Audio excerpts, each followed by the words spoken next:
শহরের এক পুরনো লাইব্রেরি। প্রতিদিন বিকেলে একই টেবিলে বসত দুজন। কেউ কারো দিকে তাকাত না। তবু দুজনই জানত অন্যজন আছে। আরিফ ইতিহাসের বই পড়ত, আর মেহজাবিন কবিতার। কখনো কখনো বই বদল হতো। কথা না, শুধু বই। একদিন আরিফ তার বইয়ের ভেতরে একটা ছোট কাগজ রেখে দেয়। লেখা ছিল, কিছু অনুভূতি শব্দ চায় না গি। মেহজাবিন কাগজটা পড়ে মুচকি হাসে, কিন্তু কোনো উত্তর দেয় না। পরের দিন সে আর আসে না। দিনের পর দিন লাইব্রেরির চেয়ারটা ফাঁকা থাকে। আরিফ বুঝে যায়, সব গল্পের শেষ শব্দ হয় না। বছর পরে এক বইমেলায় আরিফ একটা কবিতার বই হাতে নেয়।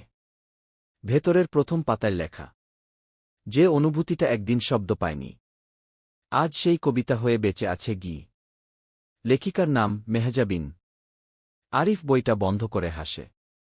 কিছু ভালোবাসা একসাথে হয় না, কিন্তু সুন্দর হয়, ঠিক সেই অসম্পূর্ণতার জন্যই।